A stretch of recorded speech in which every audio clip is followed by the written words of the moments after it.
Everyone, this is Greg. I hope you're well. Today we're going to speak about 3 different bottles, 1 French, 2 Scottish ones. And the topic is how bottles can change over time.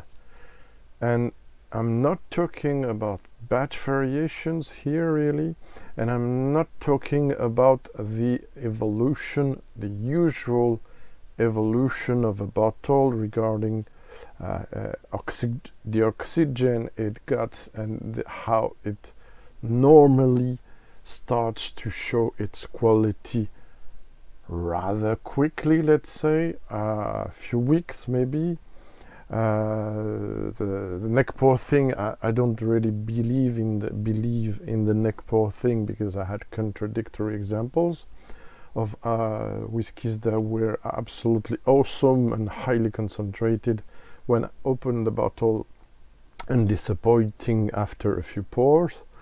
And of course there's a contrary, and also in my place where I live there are usually a lot of variations in temperature and moisture, but I'm talking about style of whiskies that take a lot of time to express themselves, because they're done as they are done, of what I understand, and because the way they are conceived, as I understand it, did necessitate a lot of time to find their way and the house style, and also to be enjoyable, because it's they are very singular whiskey, all those 3.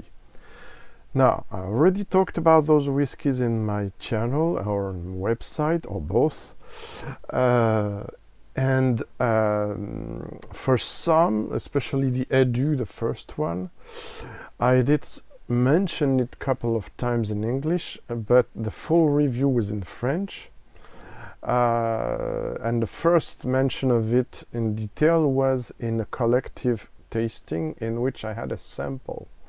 And after I had the sample, I have decided, because it was my favorite of the set, to buy the bottle. And the opening of the bottle and the first 2-3 first pour were really disappointing and worrying for me about what is this version. I thought it was the best. What's going on there? So fortunately, and it's not to give away the solution to the problem, but those bottles did evolve better than I expected, or did evolve as high as I expected they could be. We'll see. Each case is different here, if I may say.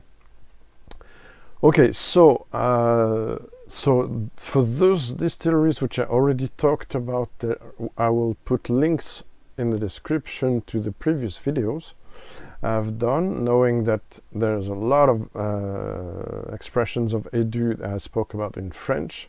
It's quite complete with 10, 11 or more expressions they have. And I explain also the very particular case about the Arbikie, which was a gifted bottle, and believe me, they were not happy of the result of my review, but it's the game, as they know. I accept bottles, but they have to accept the reviews not to be positive, or as people should. So I already talked about this question. I'm at ease with it, and this is the example for which I think I'm still independent. But make yourself an opinion on this particular video. Now we're going to start with the French one, which is called Eddu. This bottle, and before I put the bottle on my presentation box, I'm gonna speak just a bit about the distillery, because it is not distillery. I've detailed the story, etc. in English. but I'm gonna try to summarize things here. So I'm gonna rather show you this instead of the bottle, because you can see here, so you can see here on the side, you see some black grain, and you see some flowers, so you're gonna see more in a second. And of course it's the main warehouse of the distillery. What is the black is the seed, the grain, which is not a cereal. It's complicated to explain in English. It's a cereal-like grain, but it's not really a cereal. I explained that in the French version. I might come back if you need more precisions, but I will have to translate things that are not easy to translate. And the clearer thing is the flower, and you can see it also here, where you can see the stills, which are typically French pot stills. Usually it's close to an Armagnac, Cognac still, sorry. So you see buckwheat. It's all about this whiskey, which is quite unique. It was the first whiskey, the Eddu, made of buckwheat. They use also barley for one version, which is called Eddu, but we're not going to talk about this one. What can I say? Yes, so the whiskey we're going to speak about, it's a distillery. Yeah, I forgot to mention. This distillery does, let me show you again. This Distillerie des Menhirs, in English we can translate it Distillery of the Standing Stones, because we're in Brittany. First off, sorry, got to mention.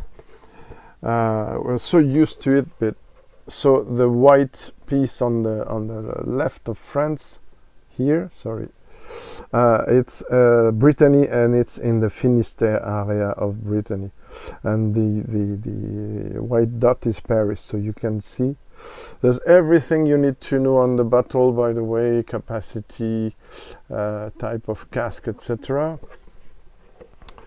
So Distillerie des Menhirs makes Eddu. Eddu is the whiskey brand, and the whiskey brand is Eddu means buckwheat, blé noir in French. Blé is wheat, noir is black. Blé noir, buckwheat. Right. So this distillery produces some kind of apple brandy, but it's not Calvados. Calvados is from Normandy specifically. So they do Pommeau, which uses apples, and there's some spirit in it, and Lambigue, which is also special with a more sour recipe, based more on apple cider, if I may say. Then so since 1921 they are producing those brandies and also some other products, and whiskey since only 1999. This expression has been launched in 2013, but the first silver kind of single grain, if you want, whiskey has been produced in 2002. Okay, what can I show you before we get to the bottle? And I'm not going to be long on other introductions, other distilleries introduction. What do I wanted to say? The cask, we're going to get to the cask. Okay, I think it's mainly what I wanted to say. This version, I don't need this for... Oh, we're going to get into the tasting very soon, don't worry. Anyway, always timestamps. So it's a 5 years old, first aged in French oak, from the Limousin region, and not limousine. Limousine is a car type. So Limousin is the region on West France, and I can show you there, even if the map is a bit... unfortunately, the map is quite dark. But see, the distillery is from here, and Limousin is over there. So where is Cognac is made. This is a single estate distillery, which means they produce everything, and there's a lot of buckwheat growing in Brittany, so everything is local, we can say. Even more for this version, which is finishing his maturation in new oak from the Brocéliande forest, so Brittany forest, famous for the tales of the Knights of the Round Table, King Arthur, etc. Yes, so it comes from this legendary forest. What can I say else? It's non-chill filtered, non-colored, which was not at the beginning. It's 43% ABV, and it's what else can I say about it? I think that's all. Yeah, I have to precise for each whiskey. This whiskey has been reviewed a year before, based on the sample mentioned then in some of my videos. I don't remember which one, sorry. We're up to more than 200 videos now. Had been mentioned as been tasted from the bottle successfully after some worries.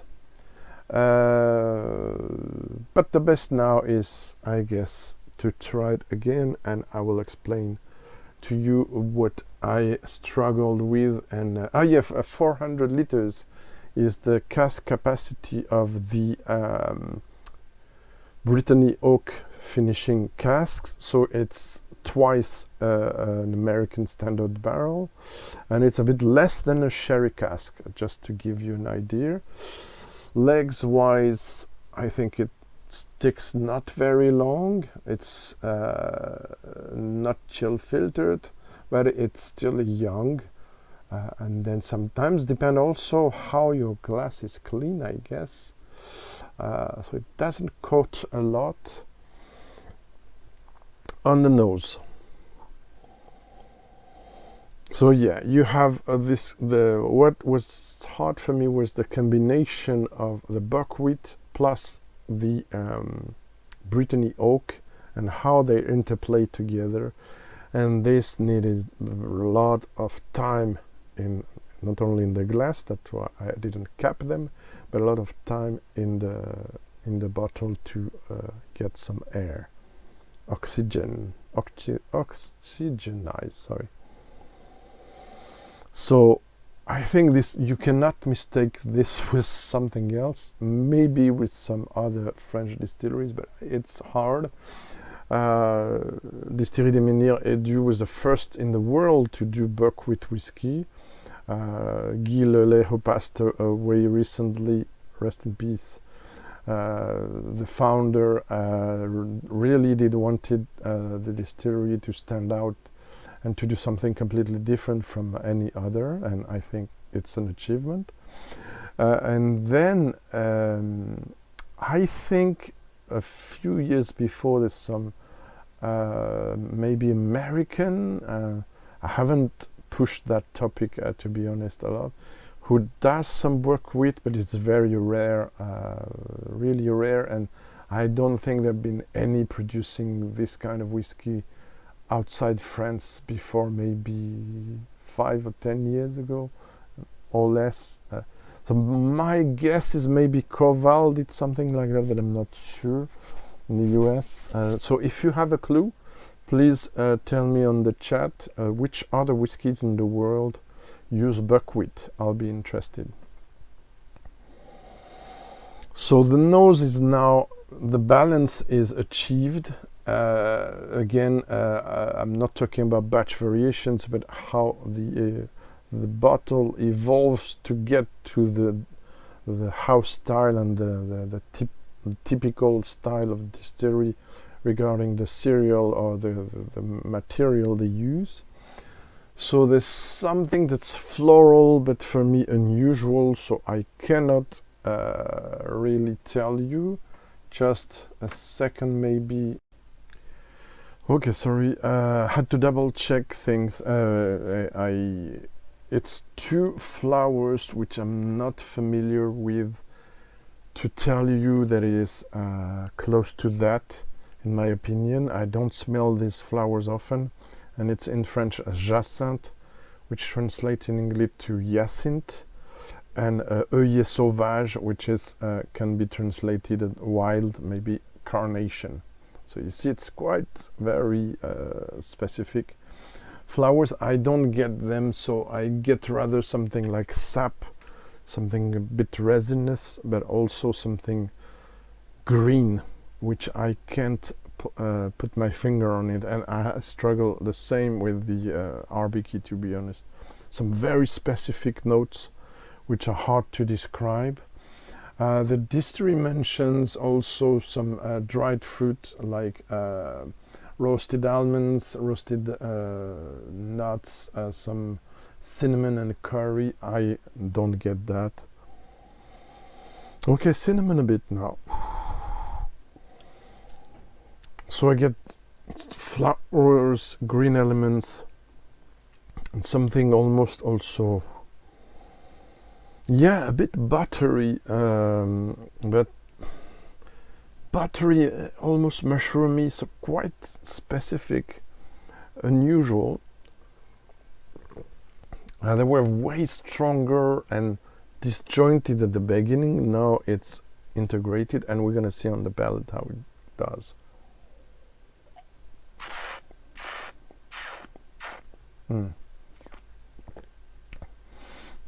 Nice.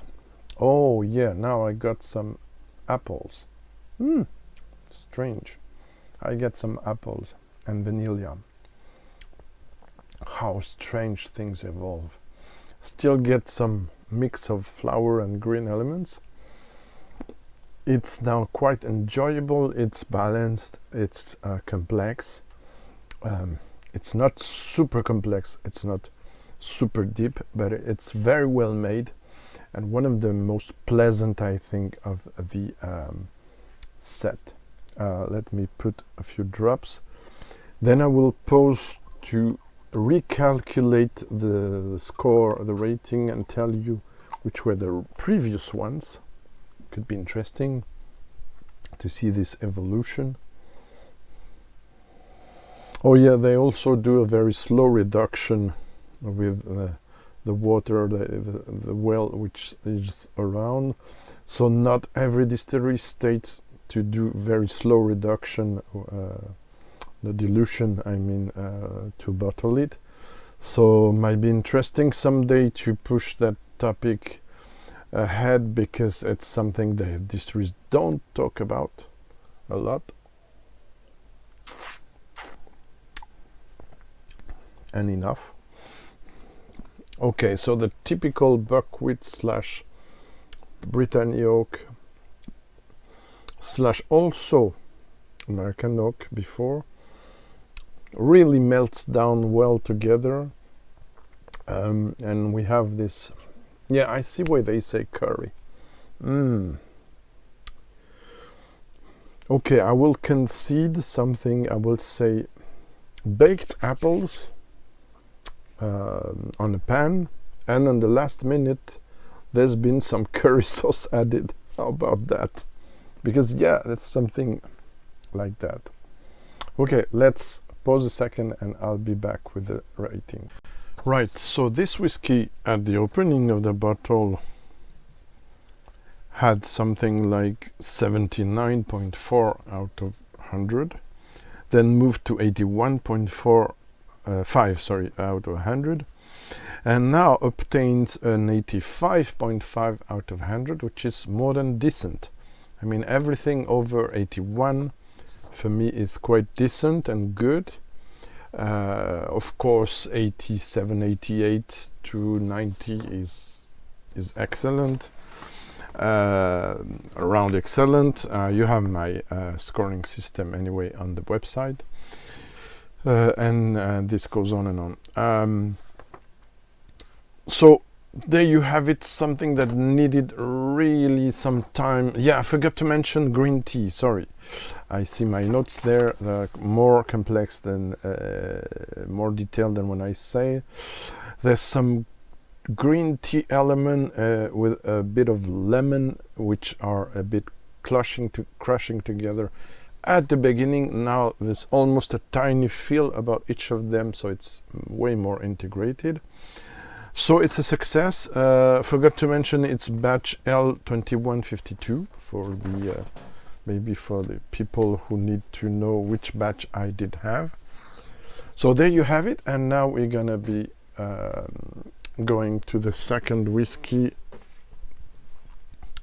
which has also a complex recipe, even more complex, which I have to tell you about, even if they put a lot of detail here, which is good for us. Yeah, no coloring, no chill filtration. Arbikie, so it's a young distillery, which I'm gonna be short on the presentation for this one because, like I said, there's a full video devoted to it and to its presentation. It's a young distillery from east of Highlands.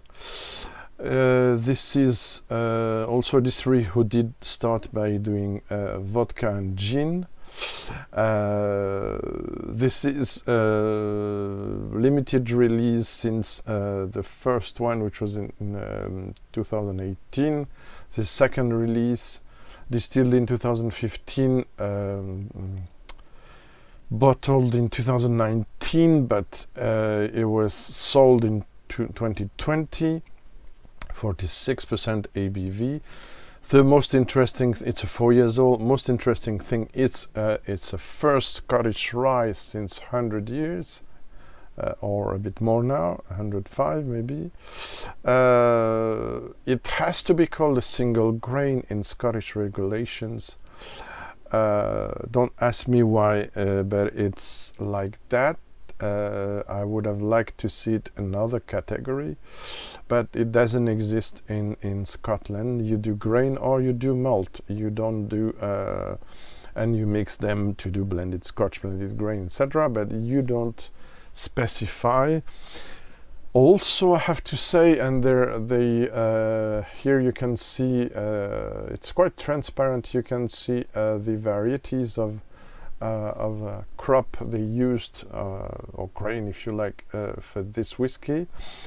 They don't change apparently from the second. I tried the first one, which I preferred to this, and I liked a lot, and that's why they sent me this, but it was the reverse. I liked it way less than the first release. It's life. There's only, yeah, so there's not 100%, it's not 100% rye. It's a bit of a recipe like could be an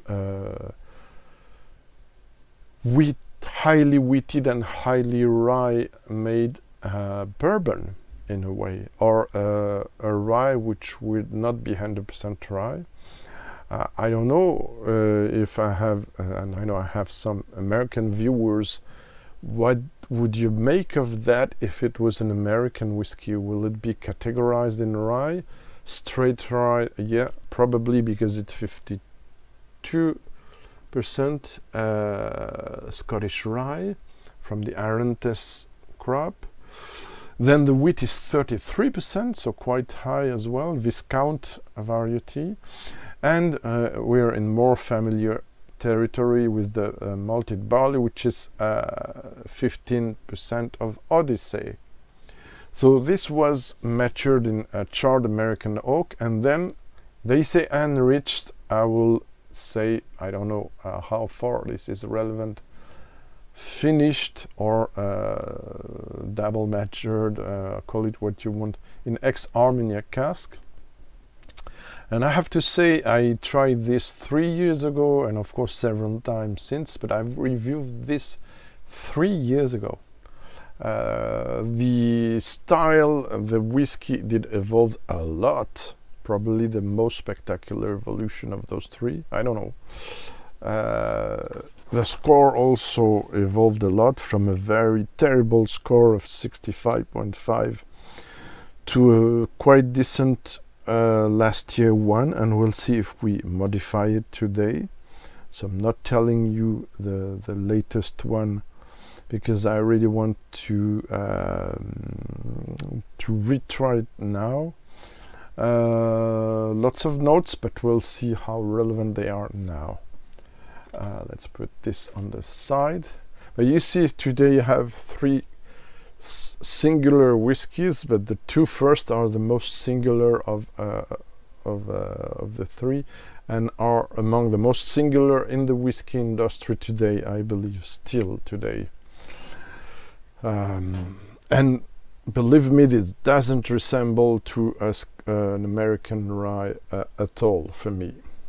But what is an American rye? Good question. I should do a rye episode at some point. I've gathered a few ones. I still need one or two. You always need 1 or 2. I still need others to really be satisfied of what I cover. But I should do one now. It comes with a box with also a lot of details. Their motto, which explained how devoted they are terroir wise. Grown, distilled, matured, bottled on the Arbikie Highland Estate, Lunan Bay, Angus, Scotland. Yeah, so quite a nice place, Angus, if you know what I mean. The beef. They do. The Arbikie was first recorded as distillery in 1794. It's what they say. And yeah, they used what was available in the immediate surroundings. So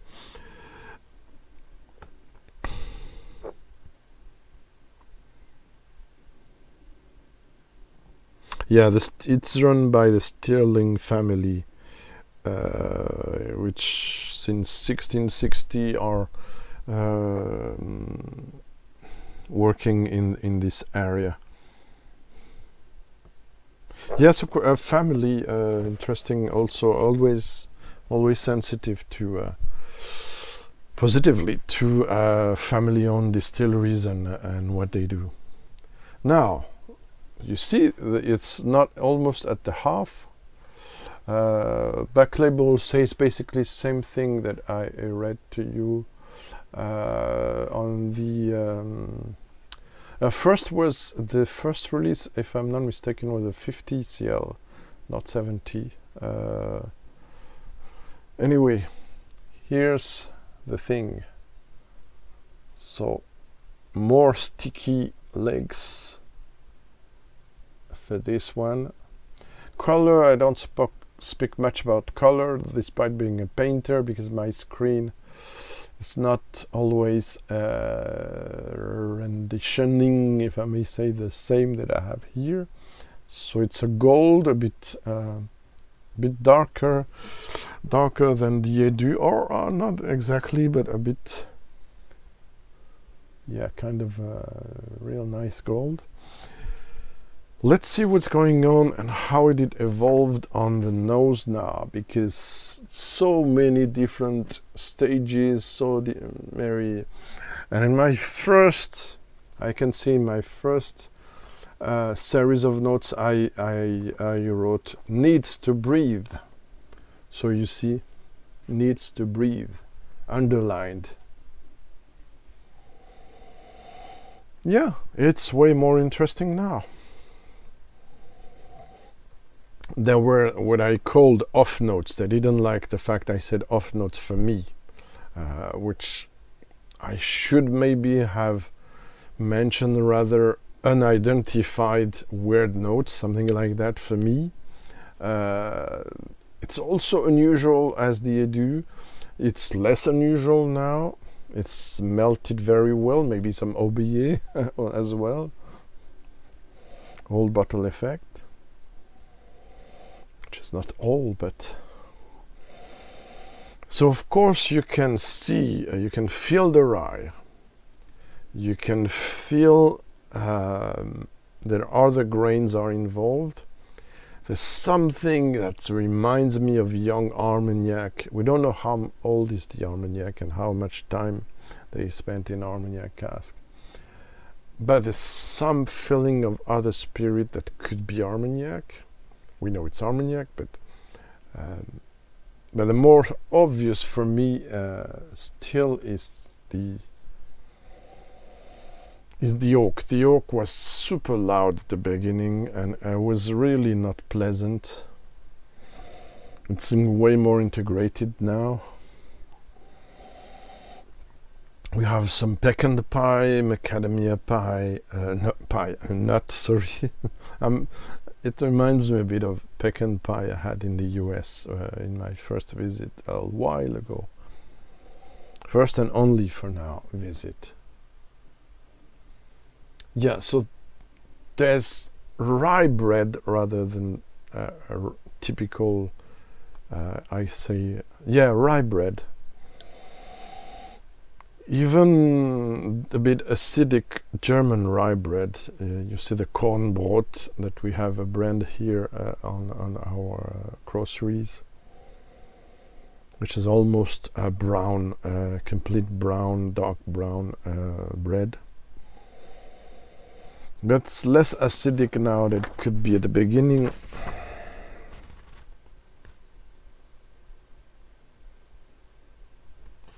Yeah.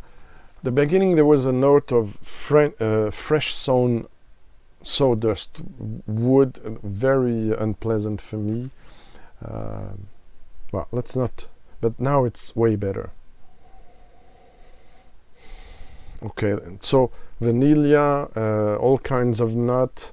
There's some caramel, forgot to mention caramel, hot caramel, a less softer caramel. So it's a complex pastry, liquid pastry nose I have. With the oak fully integrated now. Okay, on the palate.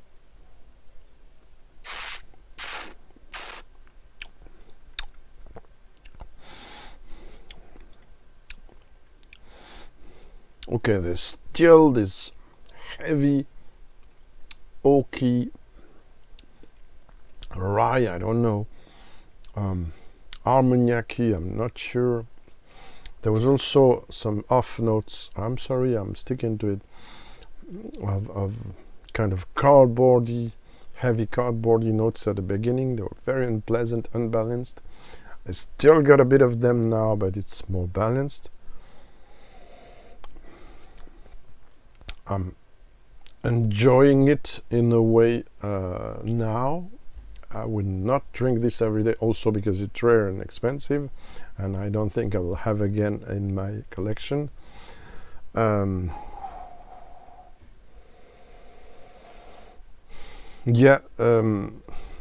Let's get another sip and then with water.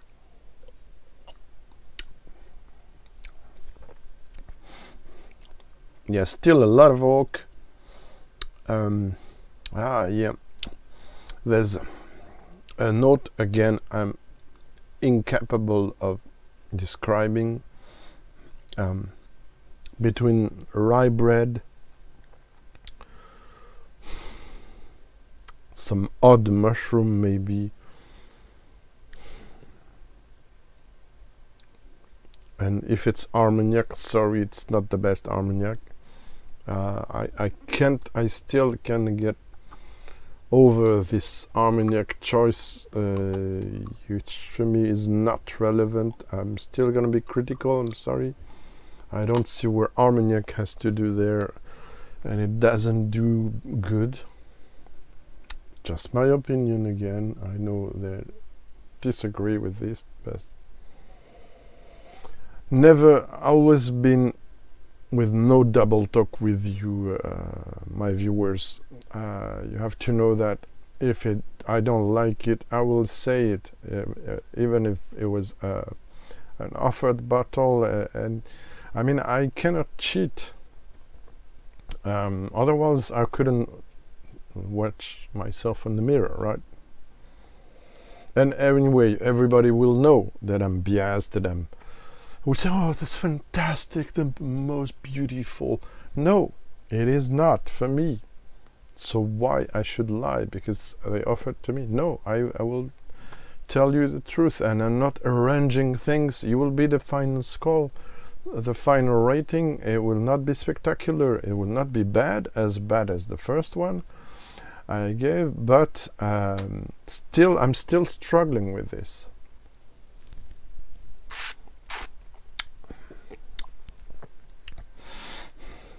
And it's very weird because the attack is fantastic.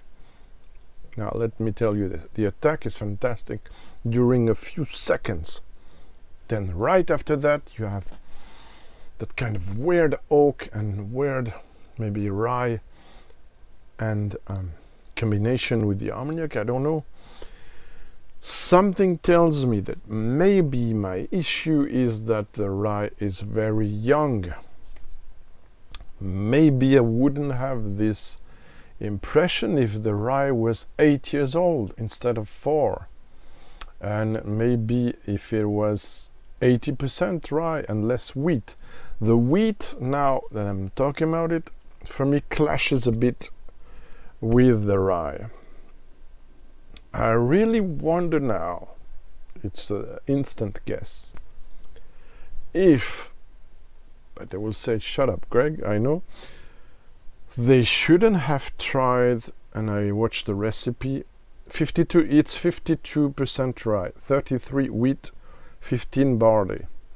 For me, I will push, if it's rye they want to put ahead, I will push it not to the max necessarily, because few exceptions wise they need a bit of barley to help germinate and get the things started, the process started, fermentation, etc. I would have lowered the wheat to maybe 10% or 15%. I will put a bit more barley, maybe 20, and way more rye. Let's make it 70, something like that, 65, 70. It should be interesting to do that. Now let me pause to recalculate the score. Okay, sorry, 78 out of 100, 78 out of 100 is my final score. I think, you never know, but for this whiskey, for a 250 pounds whiskey, it is not satisfying. It is not a bad whiskey. 78 means there's some things that are not balanced, that there's something that's close to a flow, or something that prevents me from going to 80, 81. But it's not. The first rating was 65.5, so it did improve a lot.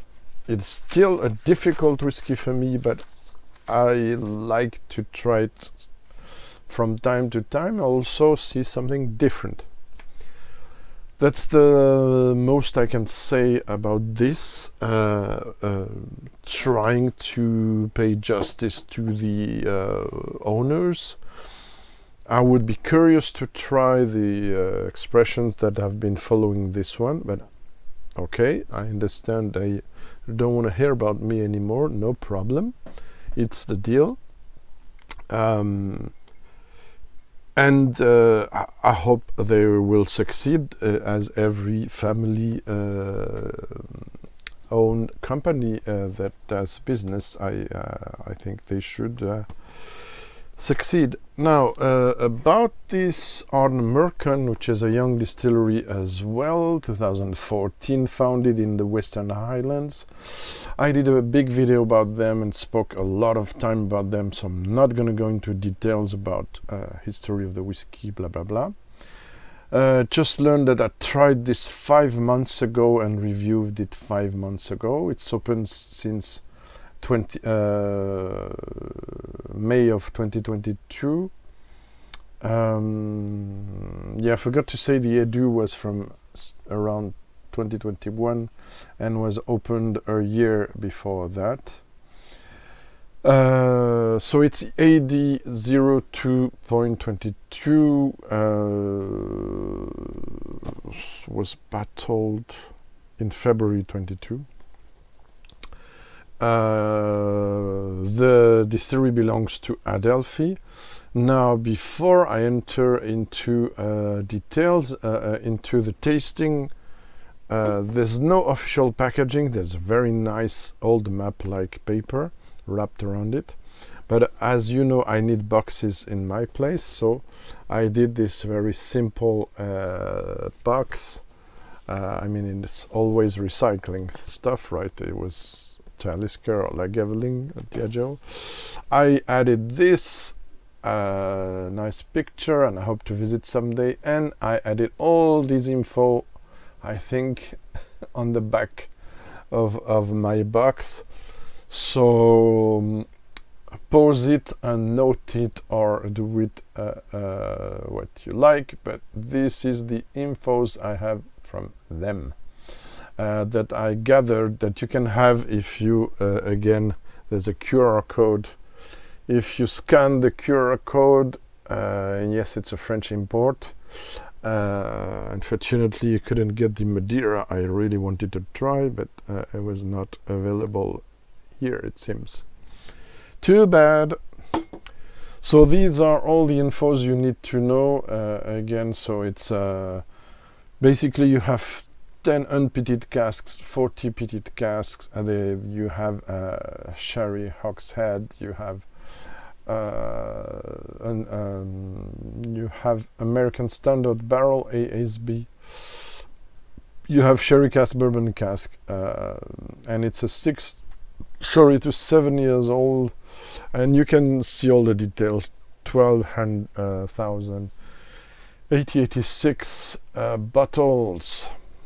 Now you know everything about this release now, except the individual cask number. Okay, let's get into this. No, I won't say. It's gonna be a long video. You know that. Okay. There you have it. This one at the beginning, background is explained of the tasting, why I bought this, etc. on the other video. It had the advanced sample that I tried had another ABV than 58.7. Sticky legs, of course, it's also non-chill filtered, non-colored. Fantastic legs here. Unfortunately, you cannot really see them, I'm afraid. Oh yeah, a bit. Sticking to the glass like hell. Dropping gently. It's a high ABV. Lovely. Now, where is the other bottle? Yeah, I'm gonna show you later on, which is my favorite of the two. It's not this one, but this did evolve well, because I was very disappointed, if not angry, at the beginning about this, because it was too aggressive. Too many heavily peated casks in there, less balanced than in the regular expressions. I was, where is the whiskey I tried and adored on the masterclass in Paris at the whiskey shop? Yeah, so now it's fully integrated. There's still that black pepper that I don't like, but it's tamed, it seems, at least on the nose. Some beautiful maritime element, not really briny, not really some sea spray there, but there's also some sucre glass, glazed sugar, some floral, a bit mossy, a bit green elements.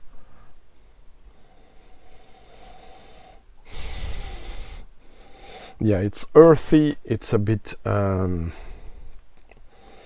there's some citrus fruit notes, maybe some grapefruit. That I didn't like. I'm not a fan of grapefruit. Hints of pineapple, hints of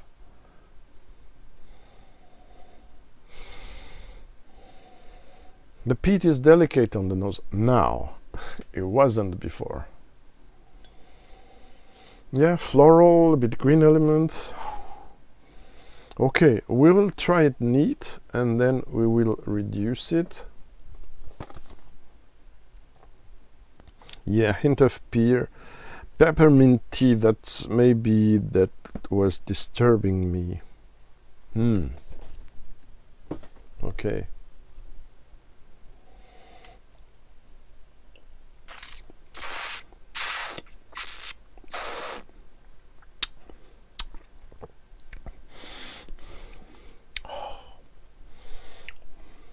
Wow. Oh, now I love it. Now, I did like it a bit. I did dislike it first. A lot. Almost hated it. Then I did like it. Then I did like it more. Now I love it. And now it's very close to the sensation I had during the masterclass. I had a chance to meet Antonia Bruce. I cannot show you now, but she... Okay, I had a nice dedicated box, the regular box with this one, which remains so far my favorite expression. Reduced one, but not so much, 46.8. Perfect. This now comes close. The black pepper berries, you could feel them at the beginning, are now tamed as I like them to be tamed. They're really integrating everything, and the water, which was mandatory at the beginning of the bottle for me, I mean, is not mandatory now, so that which means it had reached his peak, most probably. I don't know. Yeah, it's still gonna evolve. Yeah, there's some ashy, I wrote down some ashy smoke, which could be also disturbing. There's some cracking black pepper, a bit prickly, but there are also a lot of things. It's a complex whiskey. There's some maritime elements, sea spray, not a lot of brine, but a hint of brine, a hint of seaweed, hint of salt. Could be a Talisker, but it's something different. There's also some tiny notes of citrus fruit, exotic fruit, pear, okay. Slangeva, I forgot to say.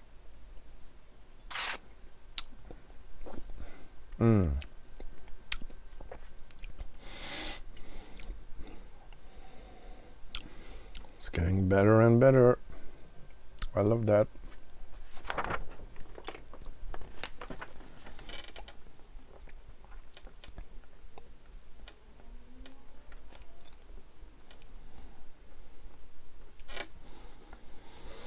Just a second.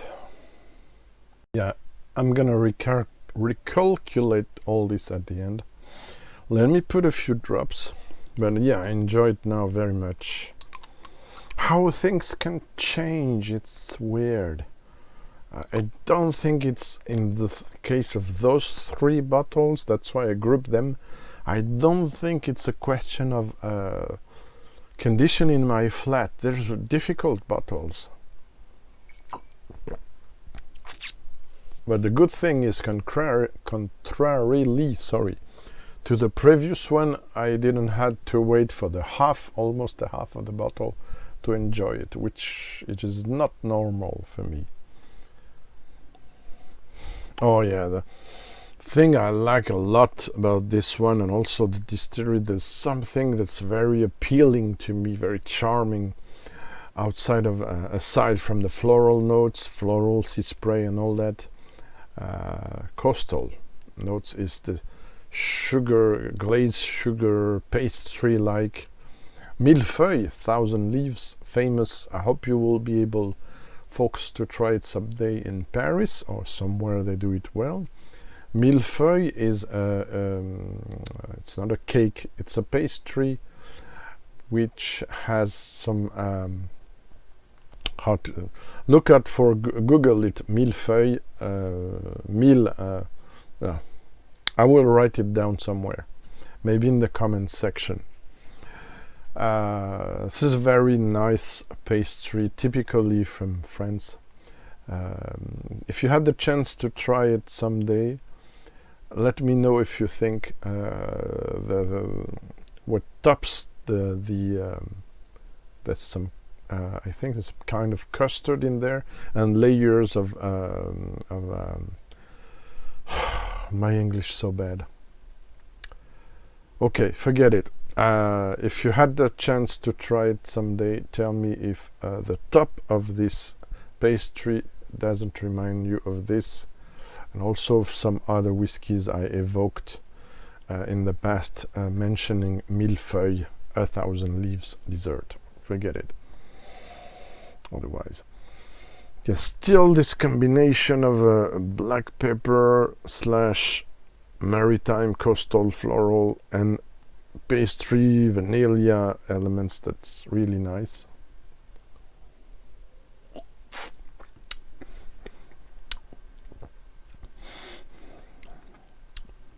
Okay, not a lot of development with water, but nice sensation of a bit spicy maritime whiskey. Final, if I may say, score in a second. Stay tuned. Right, everyone, I have a rating now which is 4 points over the initial one, which is still very high, but it's now a 92. 92 in my scale, mind you, with the pleasure factor criteria added to the more descriptive ones, is the equivalent of what I've calculated. If it's 92 for me, it's around 98 or 97, 87, 88 for people like Serge Valentin, Whiskey Fun, 87, something like that. I haven't checked if he tried this and what he thinks about it, but yeah, so usually 4 points less, 4 to 6 points less according to the reviewer, and I'm more inclined to speak about bloggers than YouTubers, sorry, because this is where I calculated the way I work to try to compare to them, to theirs. Right, I hope it was interesting. Thanks for watching. I hope some of you will watch it in its entirety. Otherwise, okay, no big deal. You will have timestamps to choose the parts you want to watch. I know it's long. Hope to see you soon, and have a nice weekend. Bye-bye.